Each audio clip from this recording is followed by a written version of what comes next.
না না না না এখন যাইতে পারবো না। ছাড়ো, আরেকটু আসো না। আরে এমন করতেছো কেন? আমি তো তোমাকে বললাম কি পুরুষ না? আসো।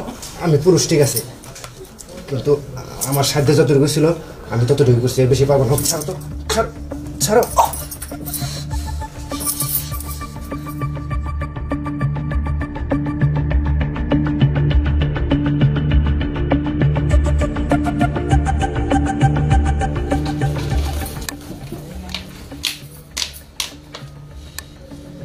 বাবা চল না, বসুন। বৌমা কি হয়েছে, এমন করতেছো কেন? কি হয়েছে মানে? বসতেছেন না? এখন কি হবে? এই যে দেখছেন আপনার ছেলে আমারে ফালাই রেখে চলে গেছে। এখন আমি কি করবো সেটা বলুন। আমার ভালো লাগতেছে না, আমি পাগল হয়ে যাব। এই যে আপনি এখন আপনার কিছু একটা করতে হবে। কি করবেন আপনি এখন করেন, আমি কিছু জানি না। কি হয়েছে? তাকে আছেন কেন? দেখেন এইবার যদি আপনি কিছু না করেন আমি এবার সিরিয়াসলি আপনার বাড়ি ছেড়ে চলে যাবো, আর কোনোদিন আসবো না। না, একটা মেয়ে মানুষ একটা ছেলের কাছে কিসের জন্য থাকে? আমি আপনার ছেলের কি দেখে থাকবো সেটা বলেন। বৌমা তোমার কথা আমি বুঝতে পারছি, কিন্তু তোমার ওই বাড়িতে যাওয়া উচিত।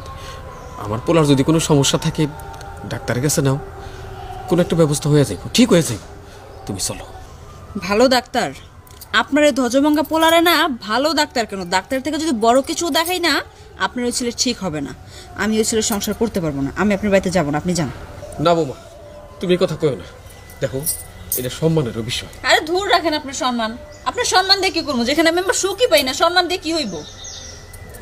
কিন্তু তুমি যদি না যাও আমার খুব খারাপ লাগবে, আমার পোলাটাও কষ্ট। বৌমা তুমি চলো যাও।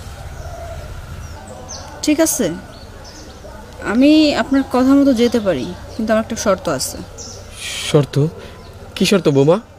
শর্তটা হলো আপনি যে এখন আমার বাড়িতে আসছেন আমাকে নিতে, আমি যাব ঠিক আছে, কিন্তু এইটাই লাস্ট সুযোগ। এইবার যদি আপনার ছেলে আমাকে ঠিকঠাক মতো সুখ শান্তি দিতে না পারে, নিজের চাহিদা মেটাতে না পারে, তাহলে আপনার 14 গোষ্ঠী আইসাও যদি আমার হাতে পায়ে ধরে বলে যে বৌমা চলো,